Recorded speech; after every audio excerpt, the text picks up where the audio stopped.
Hi there, this is Minie, this is Lauren. Hi. Today I am interviewing her for MiMi Consulting. Usually it's the opposite. The other way around. Yep. She introduces a lot of people, but she'll tell you. So thank you for being here with me welcome. today. Thank you for coming to my studio. Yes, we're in her studio with her mics and lights. Lights and Beautiful. everything, yeah. Yes. So, what's your profession? What do you do? I'm a celebrity interviewer and an entertainment reporter. Yeah, a little bit of everything. Yes. So you work in radio, TV. Yes. That's beautiful, awesome. And what made you choose this career, and how did you get to it? I had a couple of reasons to get into this career. First of all, I just found my passion for interviewing, and I loved that everybody has a story and I wanted to find it. So that was definitely number one, because I'm a big believer that, life is short and we should follow our dreams. Pretty much most of our life we're working, so we might as well love what we do. Yes. And the other reason was because I really looked up to, Ellen DeGeneres and Oprah. Like, they're my inspirations. And they would always use, their somewhat fame as an interviewer. You start getting followers, and but they would use it for good. And I liked that they started changing the world, a little step at a time, and would really raise awareness of things that people don't really talk about a lot. So I was like, I want to do that too. I want to be able to be a positive influence. And I think unfortunately, a lot of interviews become, especially with celebrities, just about celebritism and, oh my God, you're amazing. Yeah. But I've never really seen celebrities like celebrities. They're just inspirations, they're living their dream, and they're just very passionate about what they do. So I wanted to start a different interview style that was all positive, and finding out how they became successful and how much work they've done to get to where they are. And it's been amazing. And it's a nice, what's the word?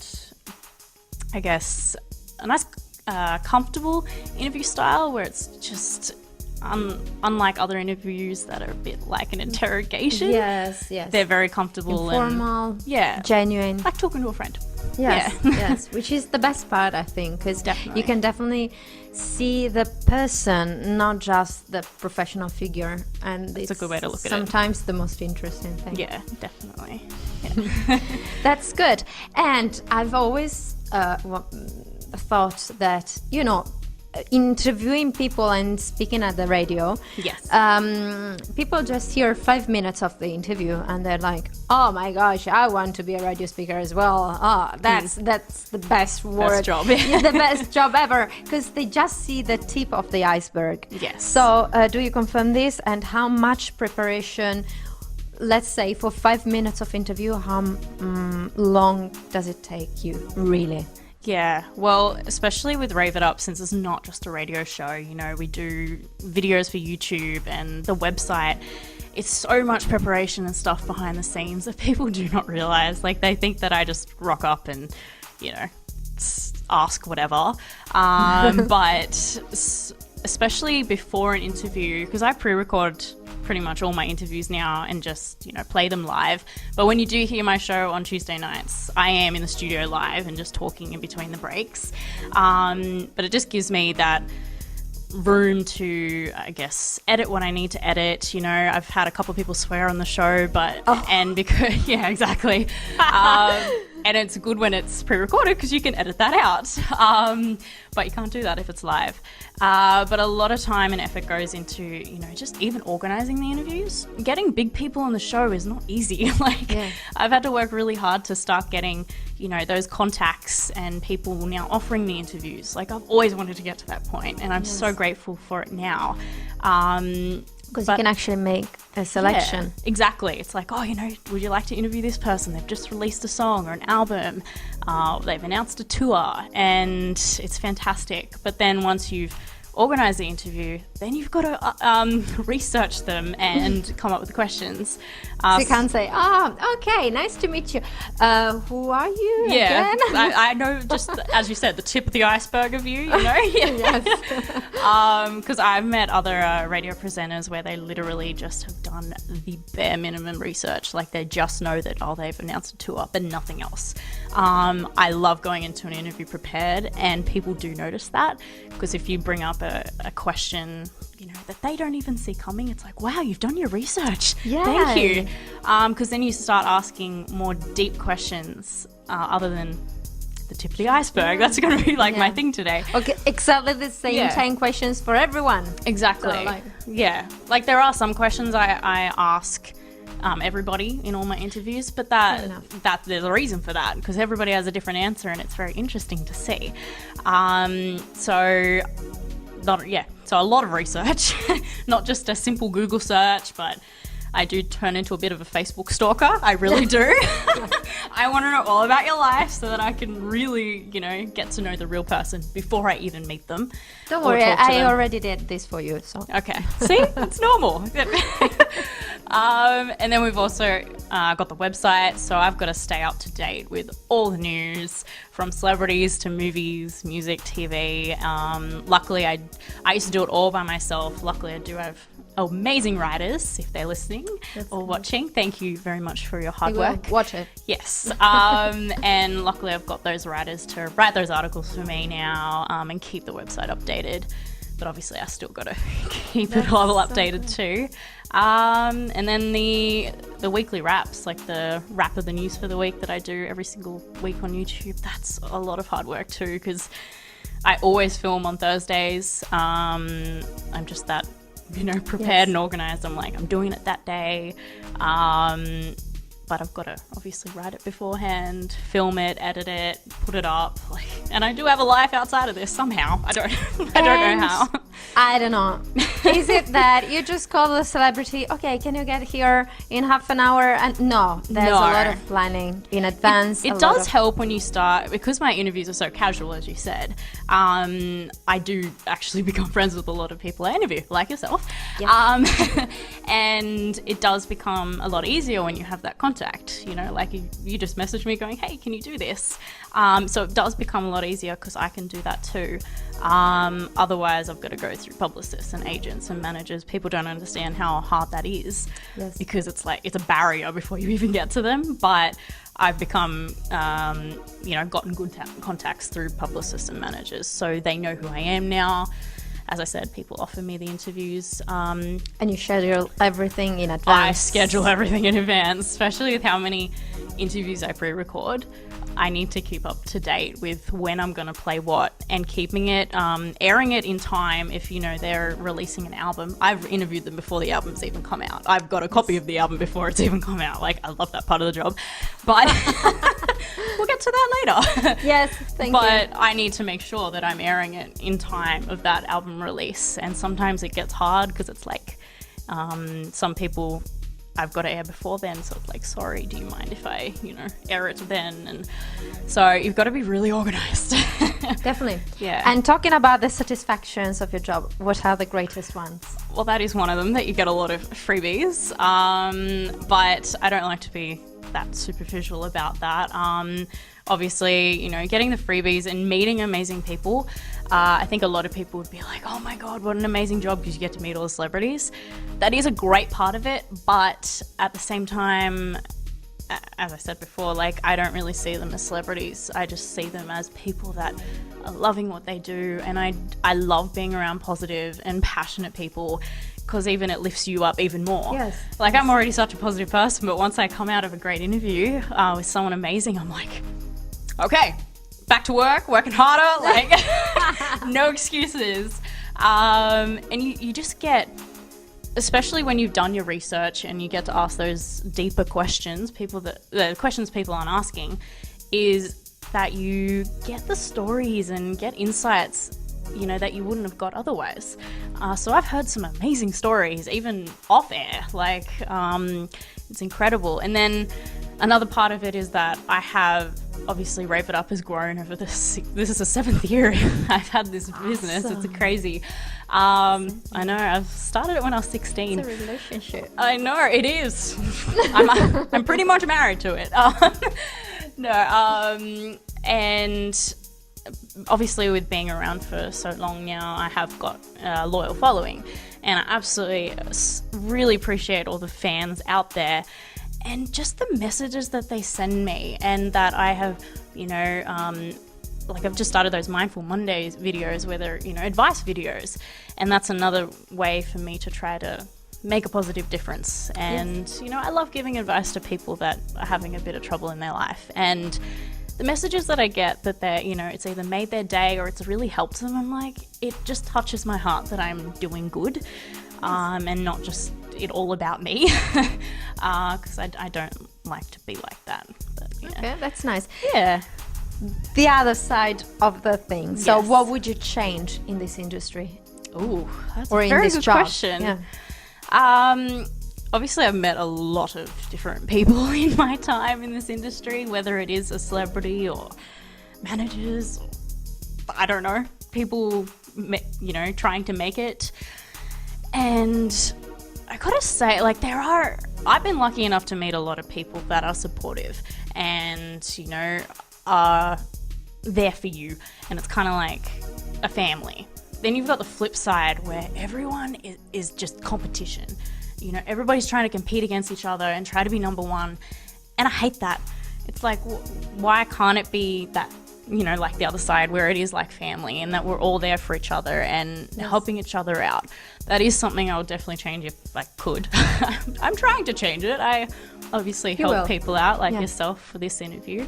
I think that would be one major thing I'd change. And I think it is sad that there is a lot of negativity in the world, and that I'm glad that I'm making a positive difference by doing positive interviews and also making them serious interviews too. Like I bring up, bullying in my interviews as well, and depression, because I know it's becoming such a major thing. Yeah. Yes. And especially when I know a lot of my followers are, my age or younger, but a lot of them are younger than me. So they're going through that tough time, high school and puberty and all that. A lot of anxiety issues sometimes. Yeah, it's so sad that those rates are just rising every single day, and I'm like, why? Yeah, I think, especially with social media now, it's such a great thing, but it's also a horrible thing because people are using it for the wrong way. Yeah. Because it's just so easy for someone just to write something mean behind a computer. They've kind of got that barrier. They'd probably never say it to your face, but they're safe, and people don't understand how much words can hurt. And I definitely change that if I could, at least I'm doing my bit. That's really all I can do. Sure. Yeah. And there's a lot of video content on internet as well. Oh yeah. So the thing would be exactly like we said, to be a little bit more selective. Even the people that record everything in their lives. Oh my God, I have a pimple here. Today in a way that's good. It's particularly bad. Yeah. So in a way that's good. It's kind of showing that not everything is perfection, especially in this industry where everyone's like, you see people's Facebook pages with just, oh my God, my life is perfect. Photoshop. But it's like, really? Like, you don't wake up looking like that. Definitely not. Yeah. Definitely not. So. Well, I do wake up like that. You look perfect. So I wake up like that. No, I don't. No, I don't. If people watch some of my vlogs, like they've seen me without makeup. Like I think it's a good thing to do. When I started those vlogs, I was like, but really, if I'm going to be a role model, which I like to think I am, and a lot of people have said I am, so thank you, to show that realness, I am a person that doesn't wear makeup and, sometimes has her down days and, have a normal life outside of all of this glamour that people call it. But yours is a professional. I mean, you have to put up a certain face. Let's say it's not a mask, but it's a sort of dress code. This in a way, we have here. it's not because we love to use makeup. Well, yes, we do. Of course. We like to cover those pimples. But yeah, in certain professions, it's a tool. Sometimes it becomes an addiction, even if it's not your profession. So that's what I'm saying. When you use videos to share a little bit of your imperfection of your life, okay. Yeah. If you're doing it for work, okay. But in a certain way, there's no filter anymore sometimes. Yeah. So. Sometimes people take it to an extreme, I've noticed, where especially with some presenters that I've met off air, they are nothing like they are on air. And I'm like, really? Like, where a lot of people meet me and they go, you're exactly what you are when you're on camera or on radio. And I'm like, that's exactly what I want to be. You know, I've one of my best friends was, she watches all my videos and she's like, I love your Mindful Mondays videos the most. And I was like, oh, really? Why? And she's like, well, the weekly wraps, you're very TV presenter-y. And then for the Mindful Mondays videos, you're just yourself. You're just, you know, giving your honest opinion and your advice. And I'm like, well, that's what it is. But I wouldn't say I'm not myself in those weekly wraps. It's just that, you know, I have to put on that professionalism because I am being the entertainment reporter side of me. So let's say you're giving an advice to a younger yourself or to a student who is approaching your profession. She's taking my yes. my question and putting it back on me. Yes, exactly. Yeah, what would I tell my 14-year-old self? Yeah. I think, in my opinion, for me, it would probably be two different things if I was talking to my younger self and if I was talking to someone that wanted to be in the industry. For my younger self at 14, I was the shyest person you'd ever meet. Like, I never would have thought I would be doing this as a job because, I found it hard to even make friends and I wouldn't talk to strangers and I'd always sit at the back of the classroom in school and just hope that the teacher would not talk to me. I'm pretty sure some people would probably relate to this. But I've totally opened, obviously come out of my shell, and I've really got to thank Empower You. It's a self-development program for that because it's changed my life, and now I assisted that program, and I have been for 6-7 years. So I'm helping other people as well.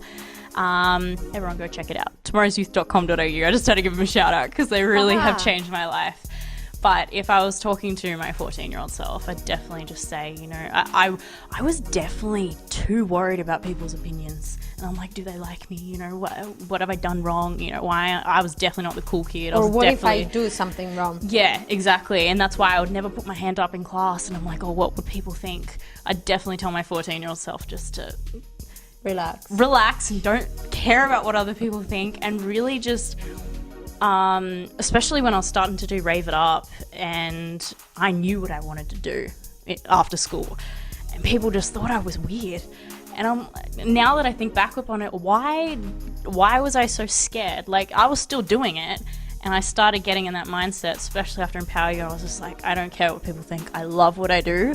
Like, down to the bottom of my heart, that's when you know you're so passionate about something. Yes. That just forget about what they're saying and just believe in yourself. Like, I don't think I believed in myself enough at that age. But advice for other people, if you want to get in this industry, it's related, but don't care about what other people think and just go for it, because I think, especially in this day and age, people settle.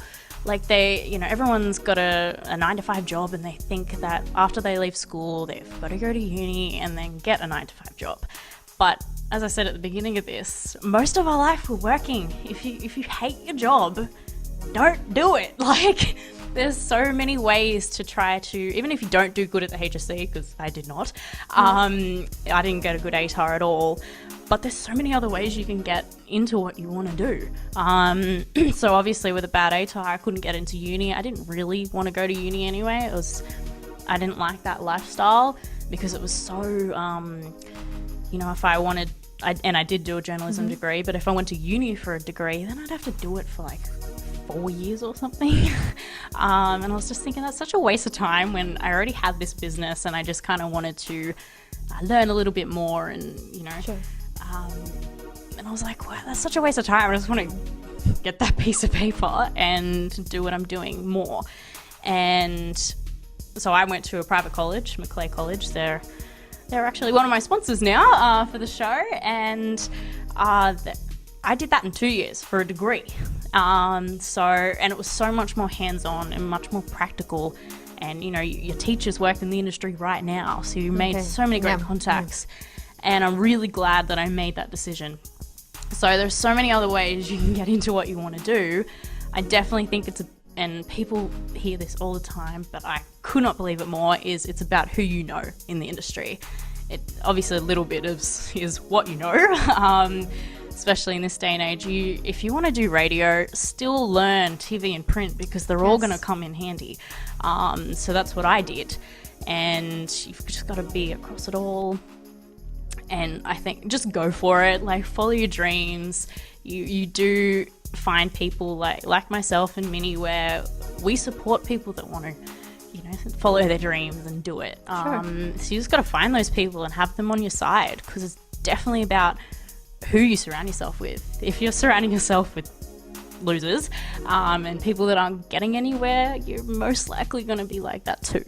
So surround yourself with winners and passionate people. So a lot of network, you're not alone. Yep. It's an industry, it's very big. It is. And be prepared. So if you like it, if you're passionate about it, if you know that and you you've want got to to do be, this. because it's hard work. Yes. Yes. Have a look, be smart about it. Try to always be starving for new things, new skills, new ideas. Definitely. Because I think it's, as I said, it's so much hard work, but when you're so passionate about it, it's so worth it. Like, you might have heard of like the let go, what's it called? FOMO, so fear of missing out. Just let go of that. Like, you know I'm young, but I don't really party that much. I do have a social life and, you know, see my friends, but I'm never been like that party girl and, you know, going out to clubs and stuff. I'm just, in my head, I'm like, I know what I want to do, and if I do it right now, I'm going to get there sooner than going out to parties. There's always going to be a party. Just let go of that fear of missing out, because while they're partying, you're succeeding and you're going to get to your goal quicker. That's amazing. Yeah. So now a very controversial question that I was like, haha, I want to I like ask my controversial stuff. Yes, very politically incorrect. So, because you deal with artists, some of them come out from talent shows, some others don't. So, what I wanted to ask you is, from your point of view, of course, you're not one of them. So, from a third party, you can have a better perspective. Not better, but I think a little bit more objective. Yes. So, from your point of view, do you see any differences between artists that come out from a talent show and those who don't, in terms of preparation, self-confidence, personality, career opportunities? Everything. Yeah, because as you said, I have interviewed a lot of different artists, and, you know, a lot of them come from The Voice and The X Factor, and that's kind of what I'm guessing you're talking about. And Australia's Got Talent. I've even interviewed a few people from Australian Idol when it was around. And obviously a lot of other people that have independent and have been, you know, like yourself, and your husband. I think there is small differences. It depends, I guess, who you're talking about. But when I'm thinking about it in general, I have nothing against those people that go on talent shows. I think that they are so brave, especially, like as I was saying before, so much competition. And that is exactly what those talent shows are. So if you make it, that is incredible, because you've just gone through all those people that are still really talented. And I think a lot of people that go on those shows aren't as prepared as you think they are. Like, they usually go on and go, I'll give it a go. And I totally take my hat off, my imaginary hat off to you guys, because that's a lot of, like, you gotta have a lot of confidence for that. And I know it's nerve-wracking talking, you know, just even talking in front of other people, let alone singing. And on the other side of that, the independent artists and the people that have worked really hard and have eventually been found and signed, or even if they're not, I find they've and this is why I interview people and find out how they became successful, because everyone has got there a different way. There's no specific path to follow. And with those people, you know, especially I find it funny when people call some artists like overnight successes. They aren't overnight successes. They've worked their butt off to get to where they are. And that's what I found with those people that have really made it for themselves, because they've worked so hard and they are so appreciative and grateful for what they've gotten, because they've worked hard for it, and they're so humble and down to earth, and you know, they know the importance, if that makes sense.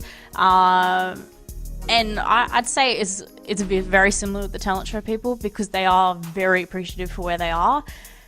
But I'd say talent shows have made it a little bit easier for people to, you know, get their name out there, and for people to know who they are. So when they come out of it, and it's sad, when people come out of those shows, people only know them from the show, not their actual, you know, talent, or how much work they've tried to, or what they've put in to try to get their name out there before the show.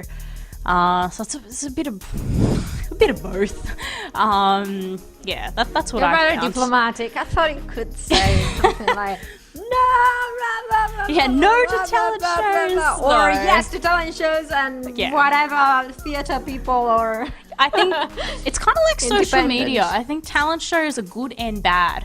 I think that they're making it easier and kind of taking away the what's what I'm looking for, a little bit taking away some opportunities for those people that aren't going on talent shows. But at the same time, they with talent shows, they're finding so many talented people, which is fantastic. Like, I remember when The Voice first came out, I was like, what a fantastic idea, that they are not judging them by how they look or how they perform. It's solely on their voice. And then all the other talent shows, that I think there's too many now. That's what I think. I think there's way too many talent shows now. Mm-hmm. I don't know what to watch anymore. Have you seen, let's not say names, of course. I mean, if you want to say the names, but have you seen friends with a lot of them, so the talent show, probably it gives you a lot more self-confidence in the shorter term. Yeah, but and more experience with performing. You cannot have a lot of career afterwards. Does it affect your self-confidence a lot more than what it would be just to be independent? And you're like, okay, as always, I have to create my network. Yeah, I've noticed it sometimes when people come out of those shows, it's a big wake-up call for them, because they've been on the show, and you know, if they win, they get, you know, signed to a record label. Then they go out in the real world and go, oh, what do I do now? Like, they're a little bit stuck, I've noticed. And I think a great example is Guy Sebastian, because when he won Australian Idol, everyone was like going, you know, what's he going to do now? And people were really raving about Shannon Knoll, because he came second, and they were all thinking that Shannon Knoll was better, he should have won. And then Guy Sebastian just kind of faded a little bit, and people were like, where did he go?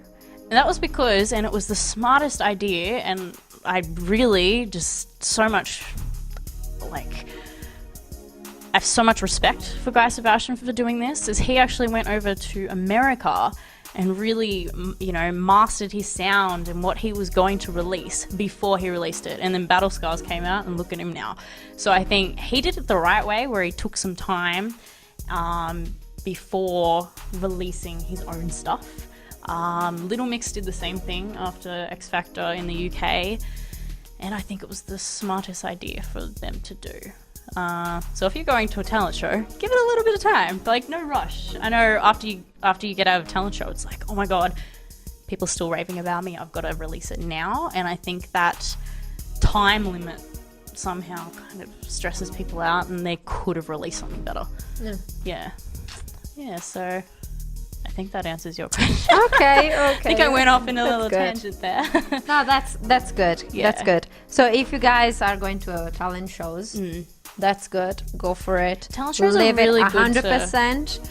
But you know that afterwards you still need preparation. You still need a plan. Need to work hard. Yeah. A plan B as well. So yeah. talent shows are good for especially the experience of performing in front of others. Yeah. Because once people come out of that show, they've got that self-confidence and they know what works and what doesn't. Okay, thank you. Yeah, it's all right. If you weren't a radio speaker, what would you do? I honestly don't think I'd be doing anything else. When I was younger, I wanted to be a fashion stylist. I didn't want to be a fashion designer because I didn't want to, design clothes or do patterns and stuff. But styling, I was like, what a cool job! You get to shop for a job. Like, I always thought that was awesome. And then ended up, testing that part of my life out, and I found out I didn't really like it. I still like fashion and like to, dress myself, yeah. But when I found interviewing and entertainment reporting, like, I loved e-news, and I just got such a buzz on, what's happening in the celebrity world, and as you can see, I just light up when I talk about it. Yes. And I wanted to originally work for e-news, and then I was like, why work for e-news when I could be e-news? So that's when Rave It Up was born. But yeah, I honestly don't think I'd be doing anything else, because you've always had this, and you're realizing your dream. Yeah, because obviously doing this since 16, and I'm really grateful that I knew what I wanted to do at such a young age, because a lot of people even my age don't know what they want to do yet, and you just kind of got to find it. Well, at my age. Yeah, exactly. Sometimes people go through their whole lives without finding their passion. Stop it, I'm young. I wasn't saying you. Yeah, and so I think this is your past. And where do you see yourself in 5 years? Future? Ooh. Well, my 10-year plan, which I really honestly think I could achieve in 5 anyway, because I do work really hard and I've got a lot of secret projects in the pipeline that people can look forward to. Mm-hmm. Is I really, and as I mentioned before, like, I really look up to Ellen and Oprah. Yep. And I would love Rave It Up to be, and I know this, some people think I'm crazy for saying this, but you've got to aim high. Why aim low? Is I'd love Rave It Up to be as big as the Ellen Show, because we don't have anything like that here in Australia. And I'm like, why not? So I really want it to, I'll still continue the radio show as long as possible, because I really enjoy doing it. And it's good with, I film a lot of interviews now and then put that up on YouTube and use the audio for the radio show. So it's kind of killing 2 birds with 1 stone, getting both of them. And that's probably what I'll continue doing. But I really want to make Rave It Up definitely more just a TV show, have the radio show on the side. Ryan Seacrest does radio and TV, he's another inspiration, why not? And sit down talk show, still the casual interviews, do some games like Ellen does, and because when I play games on the show, everyone loves it. They're like, they get really competitive, and because you played it. I know. I was so scared because it was in a very quick English, and I was like, seriously, English is my second language. Please give me a break. So I won. I do give you a break. Yeah. I don't remember where you're sitting on the leaderboard. I think I've had 136 people play it now. I think another person today. Compared to my husband, we were competing against each other. And I won. So fair enough. That's what matters. But so that sort of show. So tell your friends about Rave It Up and get some more people following us, and we will get there. Yes. Yeah. So a last question for you, Lauren. I left this part as usual at the very end. She raised her eyebrows. I'm a little worried now. I have to sell my product. So MiMi Consulting suggests that performers should always keep an eye on their audience, because the performance is not about you, it's about them. Okay. Do you agree? Why? I do agree with this. Obviously, I'm not a performer, but you have an audience. I do have an audience, different sort of audience, but I definitely think you've got to look at your audience and even open that conversation and ask, are you guys liking this? What are you liking about it? Because as you just said, it isn't about you. If people want a specific person on the show, then that's exactly what I want. Because once they get what they want, they're going to tell their friends about it. They're going to keep coming back. So And to have loyal followers like that, you've got to give them what they want. So I completely agree with that statement. And how good is it, as you said before, you have fans saying, oh my God, your suggestion helped me a lot. Yeah. If you were just focused on yourself, on your life, on your interests, no matter what the audience needs, wants, lives every single day in their lives, they wouldn't like be as connected with you. That's true. The good thing is that you're telling them something more about their lives as well. Yeah, and that's how you become a role model, when you start also, being a bit more connected to your fans and giving them that advice. If I was just doing, the TV reporting, just the weekly wraps and just doing interviews and not connecting with my fans, why would they want to tune in again? They wouldn't feel connected, and I like to think I'm open and people can contact me anytime, whether they have any questions. So yeah. That's amazing. Lauren, thank you so much. Thank you. This has been so much fun. It's been good being on the other end of this for a change. I will come back whenever you want me. Do you feel yourself, do you feel more anxiety when you're here or when you're there? Here, definitely. Aha! Because I think when I've come up with the questions, I know what I'm going to ask. I'm so prepared. I know the person like very, very well before I even meet them because I've done that research. But on the other side, it's like, cool. I may or may not have seen the questions depending on what interview it is. And you want to make it like good answers. It's like, it is a bit stressful, but no, I enjoy it because, as I just said, I am an open person, and I hope I did well answering your questions. Absolutely. And we found out something more about your profession as well, and not just yourself. She's an amazing person, by the way. Thank you. Stop it. But it's a very, very important profession where you do a lot behind, as we said. Oh, yes. So there's and it's so good much to have people appreciate that work. Yeah. Thank you, Lauren, so much. Thank you Stay so tuned. much. Just listen, check out Rave It Up. Give us a couple of links. RaveItUpTV.com is our website, and that has all the Rave It Up links. Otherwise, Lauren Yeates, I'm on Facebook, Instagram, Twitter. I'm on everything. You've got to be these days. Exactly. But yeah, and the radio shows Tuesday nights at 6 p.m. on Swire FM. Yeah, it's definitely it's a fun show. It always is, and that's like a whole day of prepping as well. Yeah, I didn't add that before, but enjoy the show, guys. And good. Thank you so much for having me. It's been a lot of fun. Lauren. Thank you. See ya. Ciao. Bye.